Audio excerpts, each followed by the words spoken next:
Welcome to the Level Up Business Podcast. I am J.R. Lay, and joining me today is Chris Jarvis. Chris is a mathematician and a financial fixer who has worked with hundreds of millionaire family business owners and half a dozen billionaire families. And we're going to go in a different direction today, and I already warned Chris about this. But before we go there, Chris, it is good to have you on the show. Welcome. Thanks for being here, buddy.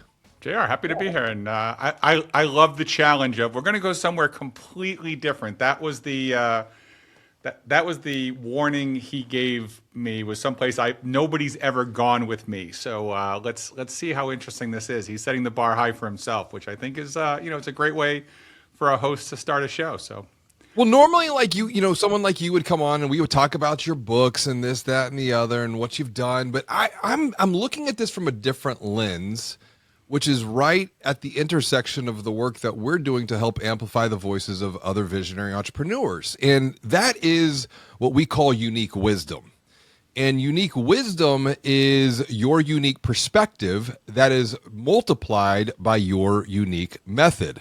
And I mean, your whole unique perspective is, you've got it on your shirt if you're watching the video. If not, be sure to go to YouTube and subscribe. But your philosophy is to be the giraffe. That's the perspective that I'm picking up. And that's what I wanted to unpack with you today is how did you gain the unique wisdom that you gained to have this unique perspective from your lived, learned, shared experiences that are then multiplied by some of the unique methods that you bring to bear?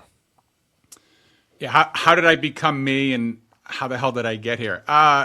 Lots of detours, lots of obstacles, lots of mistakes. I mean, like, really, that's the path is an unintended one. I was a mathematician, actuary, insurance executive, decided to burn all those bridges, go back to business school, start a company, which did 10 different things. Got kicked out of companies I started. Had to reset numerous times. I don't know, man. Like so much of this, I'd say a lot of it is unintended and accidental. The other piece that's probably, maybe it's the most interesting one for the audience, is, I will tell you this, the crap you went through in your life, that is the stuff that hurts the most, if you can be aware of it and step into it, you're going to find that when you get to your highest level of success, your highest level of impact, your greatest level of influence, your most fulfilling state of being and highest level of consciousness is going to come when you realize the deepest shit you ever were in prepared you to do the thing that you're doing. Like, that is I was the oldest kid, parents got divorced. The only two people in the world who would die for me wouldn't be in the same room with each other. And that just didn't sit well. And so I was always trying to find a way to connect the two of them. Like, always trying to find something they might like. Something, if it wasn't me doing well, it would be me getting in trouble. Like, I find something, right? Like, I wanted there to be something. So I have the greatest innovation, creativity, strategy brain for connecting people, whether it's with marketing, strategy, unusual metaphors, because that was the thing as a kid that I was forced to do, right? That was the thing. It was, why can't mom and dad, again, a lot of people went through divorce, and, trauma is whatever the hell you make of it. But when you get to that point that, wow, my need and desire to put people together makes me acutely aware of the pain that people have when they're not connected, so that you strive and drive and push with every fiber of your being to find connections. And then you go, wow, I introduce people. And people are like, wow, you gave us a great introduction. Like, yeah, because I'm not in the business of making crappy introductions. But it's because my introductions aren't, I'm not doing it so you, JR, give me an introduction. I'm doing it because I'm still trying to take care of that 7-year-old hurt boy, right? And I'm so, it's interesting to hear this. And I want to roll this back a little bit because one of my big beliefs right now in the age of artificial intelligence, it's the authentic intelligence that we bring that is going to help someone, even if you don't ever know of the help. And as case be made, there's been a couple of episodes that I've shared with people as a connector like you. It's like, and I'm learning more to listen to my intuition. And so I was like, hey, a colleague of mine, a friend, I just text him and I said, I think you need to listen to this. And he responded back. He goes, I needed that. And he goes, you just changed the whole trajectory of my life. And at first I thought it was hyperbole. And we had a conversation today and he was sincere with that. And so it is my hope that even our conversation today, because your past pain can become a platform that helps others level up. Your mess can become a message that inspires someone and gives them hope. Your biggest test can become your testimony. And that is what I'm hearing from you is, yeah, it was painful, but then you're using that now as a way forward. How did you reconcile that? Like you said, you kind of got to where you're at accidentally, but Sure. it's here we are. Well, I don't think you realize it. This wasn't the result of the time I spent with Jack Canfield or some kind of major intervention with Tony Robbins, or it wasn't like this. It isn't cute. I'm not saying these things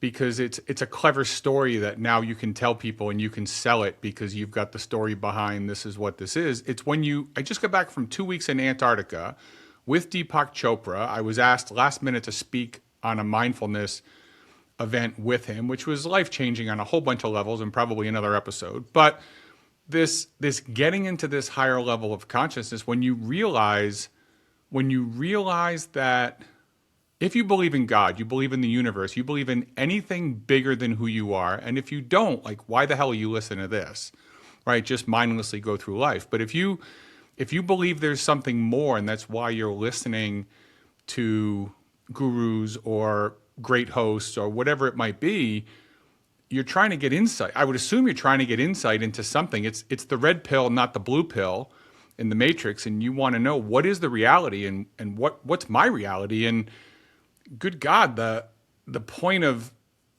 like, what's the Morgan Freeman line from the movie when he's playing God? He's like, when you need courage, you think God gives you courage, or do you think he gives you an opportunity to develop and show courage, right? That's again, whether you believe in God, the universe, any of the grand design descriptions, the whole point is the things that you when you realize that something you did earlier prepared you for later. Number one, it's kind of cool, but number two, every time you get a crap sandwich, you then can say to yourself, I don't know what, this tastes terrible, Right. but I can only imagine what it's going to do for me later. And so I'm 55. So now that I've been through divorces, I've been kicked out of companies I've started, I've had to reset multiple times. I've had plenty of setbacks. And someone working for me who was half my age when I was 50 and he was 25, he said, what would you tell yourself? What would you do differently if you could turn the clock back halfway? Yeah. And I had had a miserable divorce. I had had suicidal tendencies. I had had anxiety and depression. I had lost people. I had all kinds of stuff. But I thought, now that there's enough air under the balloon, enough time between the event and some, looking back, some hindsight, I can say, well, yeah, as bad as that was, it set me up for the next thing. Like, so every pain I went through made something later better, which to me makes me feel like, oh, there is somebody pulling the strings, or there's something behind this that isn't just meaningless. And that's the magic of getting to that point of how does this stuff help me? And you asked in the beginning about the giraffe. The giraffe is I watch a lot of nature shows. I've been to Africa on photo safaris. I don't kill anything. I'm not a vegetarian, so I'm a hypocrite, I guess. But I love nature shows, and you have predator and you have prey, and they all evolve. The predators evolve better hunting tactics, and the prey learn better evading tactics. And generally, evasion is safety in numbers. It's learn how to climb a tree, learn how to burrow underground, do something. And the giraffe can't do any of that. So it literally evolved to have a longer neck, which is the choke point, literally for every predator. Mhm. But by being more vulnerable, it can see things others can't, and it can reach food that other animals won't. And so you get to eat from trees. Trees have roots that are as deep as the tree is tall. You'll see trees in the desert because there's no water within 3 feet of the surface, but there's water 20 feet down. Yeah. So if you want freedom to go places other people can't, if you want to have a greater perspective, you have got to stick your neck out. And for me, when I made the move from trying to be the smartest guy in the room to being the most vulnerable person in the room, it all changed. Like everything in my life changed, and it encouraged other people. And so we've been on this for 11 minutes. I mentioned that I was kicked out of companies. I mentioned that I was really stressed about my parents' divorce. I mentioned that I was suicidal at one point. I mentioned that I was anxious and depressed and had to start over numerous times. That's, I'm not mentioning what company did I sell or who I worked with, because it's the pain that allows people to connect. It's that relatability that allows you to lead, that allows you to show people paths. And so, that's the thing. It's not social media. I hate social media, and it's like the watch and the plane and most of those people are full of crap. And it's the pain point that allows somebody to feel real and goes, oh, you were put in my life to give me this message, to give me this opportunity, to show me to show me I'm not alone, right? Because the being alone part is the part that hurts the most. So the whole reason that I'm even doing this is I had another company that was just acquired 3 months ago. Had the idea for this back in June of 2021, 2022. It's written down. It was from Strategic Coach Thinking. I didn't have the courage at the time because my identity was so with who I was. And that's something I've been thinking a lot about. The 3 questions of who am I? Who am I becoming? I'm not interested in either one of those, actually. I'm not even interested in who I was. And when I'm working with other entrepreneurs, I ask them the same question: Who are you? Who are you becoming? I'm like, I don't even care. Don't even answer. I'm interested in who are you being called to become. You're talking about the consciousness, the higher self. And I think when you're sharing your perspective here, I have talked to a number of entrepreneurs in the past few weeks that if they would just have the courage to share their story, the good, the bad, and the ugly. I mean, and to be honest, when I wrote my second book, Banking on Change, which that was, I really think I wrote that for my future self, because of what has happened since then. I'm the one who's changed the most from that experience, because I opened up in that and addressed things that had not really been made public, and even on a recent podcast have opened up even more. And I guess the question is, if someone is watching and listening and they're resonating with this, and it's like they're like, yeah, I do have wisdom, unique wisdom. I do have authentic intelligence. I am connected to infinite intelligence, and no one can find what I have in some large language model. I'm the only one who can bring this to the world. What was the journey for you to take your unique wisdom, your perspective and methods, and then begin to amplify your voice so that it could be seen, known, and heard by those who need what you're offering the most? What happened? What happened? Well, when you get kicked out of a company you started, I got divorced, and then and the attorneys took advantage of us and wiped everything out. So I'm 40. At 39, I was making, I don't know, $700,000-$800,000 a year. At 42, I'm broke. And because my partners kicked me out of a company that I owned, I didn't have money to defend myself. And I had a client literally write me a check for more than $500,000 and just said, get yourself back on your feet.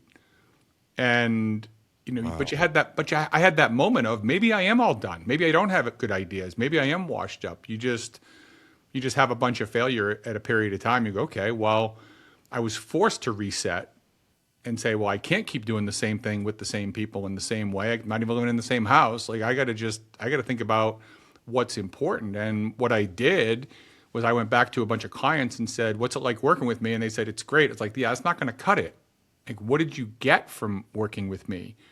Like, what actually happens when we talk? And they said, when I get done talking to you, I'm always thinking about things differently. You give me a new perspective, always, on whatever we talk about. And I thought, oh, okay, so now what does that look like?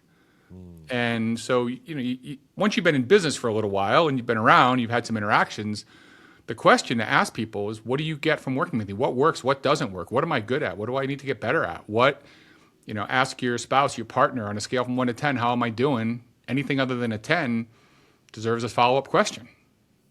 And so for me, some of it was I needed to, and I'm constantly changing. I'm even changing since I went on the cruise to Antarctica a couple weeks ago. I'm looking at changing completely changing my business model because I want to amplify. You use the word amplify. I came up with separately that I want to amplify people's influence. I want to elevate their impact, and then I want to enlighten people in the process. So if it's an amplification, if it's an elevation, if there's enlightenment involved, I'm interested. And so now it's who has the capacity to do that. Right. And so it's constantly asking the questions again and again. Yes. What do I want to do? What do I do well? And who can actually use this? Yes. Use what I have for greater good, right? If I can save somebody 20% of their taxes, then working with somebody who's making $100,000 a year is nice. Working with a family with $100 million of a future estate tax is nicer. Mm-hmm. It's not because you're making the rich people richer or because you're charging greater fees. It's because now there's more money to put into purpose-driven things. And so so for me, the journey was asking a lot of questions, and I never settle. Like, is this good enough? It's really, where do I feel intellectually stimulated? Because I was born with very high IQ and I was a mathematician, and I can process things very quickly, but I'm no more responsible for that than I am for my brown eyes or my male pattern baldness. Like, it was a gift. It wasn't this. I will tell you, the best advice I got was after my younger sister died. There's 3 of us. The middle sister was transgender, mental illness, had a whole lot of challenges. And when she died, there was a lot of survivor guilt. And I sold my business in 2016, end of 2016, got kicked out in 2017, which is part of the private equity type, playbook. Mm-hmm. And then I went looking, and I felt guilty. So I was like, I have to change the world. Like, that's what I have to do. And I can remember my youngest sister asking me about all the gifts I had. And I said, well, Dee had mental illness, transgender, born 20 years too early. The whole healthcare system over-medicated her and humiliated her to death, literally. And I just felt so bad that I was given all these, I'm a 6'3", 240-pound athlete with a Mensa IQ and, again, bad hair. But other than that, I'm a white guy in America in the 21st century. Like, I kind of have it. I got a lot of things, that line up pretty well for me. And so I felt guilty. And I can remember my youngest sister, Jen, asking me, did you make all these things? I was like, make all what? Like, all those things you have. Like, did you create these? Did you work on them? And I said, no, they're gifts. She's like, great. So instead of you running around, do you think it's a cruel joke that you were given gifts and now you have to run around like crazy trying to figure out where to use them? Or do you believe that if you were given gifts, the opportunities will show up for you to share them? Like, what's more likely? And so when I stopped trying so hard and I just sat back a little bit and had open conversations with the people who were already in my life or who were coming into my life, then you're amazing. Like, a friend of mine said to me, you saved my son's life. And I said, I haven't met your son. And he said, no, you told me about what a bad parent you were and that you had to send your kid to boarding school because he was doing drugs and getting in trouble. You counseled me and my wife on tough love and what that looks like. And I said, okay. And what happened? He said, I sent my son to boarding school. I said, oh, well, that's great. Hopefully that works out. He's like, no, you don't understand. My son's best friend just died of an overdose, and his other best friend is in a coma, and my son would have been in that room. And he's like, and this just came out of nowhere where you just said, how are things going? You're like, I'm failing as a father because I can't keep my kid out of trouble. And I just happened to bring like, and that, that led to something else. And I tell people to watch the movie The Old Guard with Charlize Theron. And like that whole thing of these people are supernatural and they're just tired of saving humans because they keep getting in trouble again until someone shows them sometimes the impact you have, you never see. Your point on impact, and it's interesting because you mentioned that before coming back from this cruise in Antarctica. It resonates because for me, why I'm doing this, it goes back. You talked about your 7-year-old self. I was this 5-year-old kid who was classified as SPED, special ed, because it was the only way that I could get into the elementary that I needed to get into because I had a hearing issue. I had a couple of ear surgeries before the age of 5. And so then what happens when you don't hear very well? You don't speak very well. Well, now you got this guy who is hosting podcasts and doing global keynote speaking. And it wasn't until recently someone said how my own personal past pain can become the platform that helps others level up. And then it clicked. And it's one of the reasons why I'm so passionate of like connecting with people and having conversations and unlocking their wisdom and sharing their story. Because particularly going into elementary and then more specifically in junior high was like the cruelty, of getting picked on, picked last. And a lot of it is just part of the coming of age too. It's how we process that. And you mentioned your IQ and it's like perspective and processing. You put those two together and it's like, then your mind can go really, really fast. But I made a decision my freshman year of high school to speak up, use my voice, start raising my hand, start presenting. And I had a friend, we're still friends today. We're still playing basketball. And he was like, I remember the presentation you gave in 10th grade. And to think about what you're doing now. And that was 25, 30 years ago. And he still remembers that. It was just made that impact. And I think that's the word here, impact. We're both sharing that. Influence, elevating is another word you use. So for me, it is helping amplify the voices of entrepreneurs so they're seen, known, and heard by those who need their help the most. And as a result, then they elevate their brand, expand their influence, and increase their impact. But it all comes, two things. I want to get your take on this. Because I think the two most important technologies that we must master in the age of AI, one sits between your ears. It's not the brain. That's a biological machine. We'll call it the software than the mind. But the mind creates, voice resonates. Yep. So mind and voice. What's your take on that? Because even on your LinkedIn profile, and this is where it's like, I had a I was like, I want to take the conversation another way, but I was like, no, this is like a last minute 9 quick start. If you know Colby, we're going to go down this path because it's just, I don't know, this is where I felt like I was called to guide this.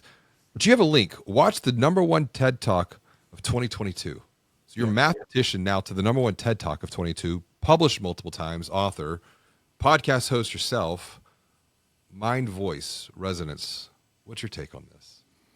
Well, what's the question? Like, what is like how important it is, or how have you continuously upgraded your mind over the years, and then used your voice to amplify your authentic intelligence, your unique wisdom? Yeah. Is it always easy? The speaking part comes easily. But you pay attention to get better, and I'm an auditory learner, but most people are visual.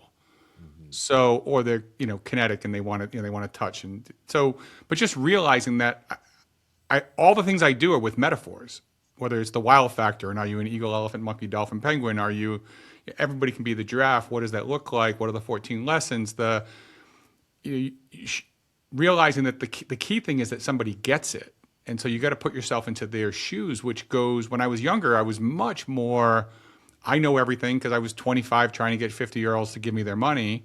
So I had to prove how smart I was. But once you get to a place where you know the answer and you know how smart you are, it becomes like people will hire you for 3 reasons. One, you're good enough to do what you do, and they probably know that from your resume, your LinkedIn, or something else. The second is, can they trust you? And that's going to come from the authenticity, which vibrates, higher than even love. And then the third is, do they believe that you understand them?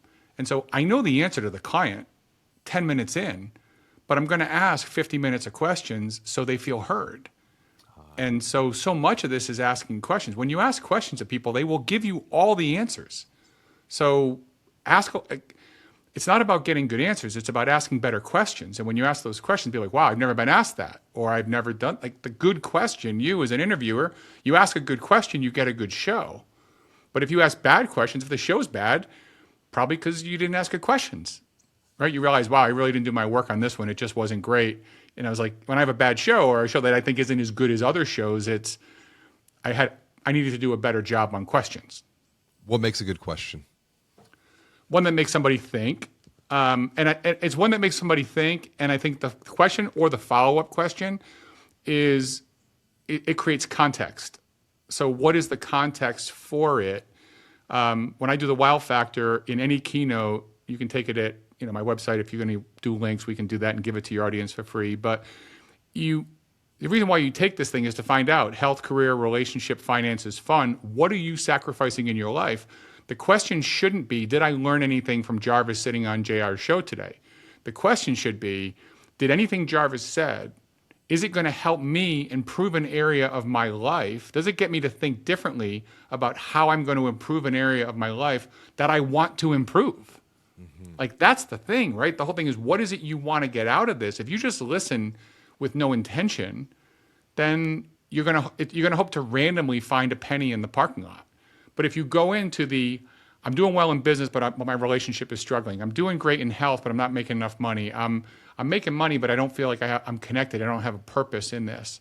Then the question should be, what can I learn from this week's episode or from this show that is going to help me improve the thing that I want to improve? And then you're opening your mind to get specific. So for me, a lot of it is creating context when I'm interviewing people so that it isn't just specific to you, but it's how do I ask a question that people who are like you or people who aren't like you can, like the follow-up question is how does this apply to a wider audience, not just to somebody who had, like your thing about the hearing problem isn't just about a hearing problem. It's about being different.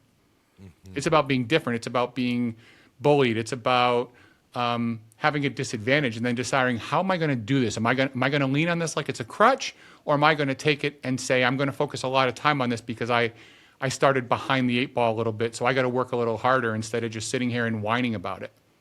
Well, I think it comes back for me. It was realizing that I'm the author of my own life. I'm the author of my story, and I'm not going to outsource that to anyone. I'm going to be very intentional with what I'm thinking, how I'm feeling, my intentions, my actions. And to your point, it's like, what's the nugget? I want to book in this as we start to wrap up here, and I'm going to come back to you. But a framework, we talk about mental models. So the question for those watching and listening is, what was the biggest idea or ideas that you took from our conversation today? And you can get a piece of paper and just write IDEAS down the page. It's an acronym. And so write your top 3 insights. Just top of mind, don't think about it, just come from your subconscious, write those down. Then circle the top 3, decide what the top 1 is, expand upon that with the E. Why is this important and why now? Give it some meaning as why is it important to you? Then give it the action is like, what are the 1, 2, or 3 things that you can do next to turn this knowledge, into action, because that is where you go knowledge to wisdom. And then the S is the multiplier. Just text one person, share them what your big insight was, your big idea was, and the action, and then ask them to check in with you 7 days later to create some accountability. And that's how you get something out of an episode like this. So on that point, Chris, as we wrap up, what is the one thing that you would recommend someone do next on their journey to be the giraffe?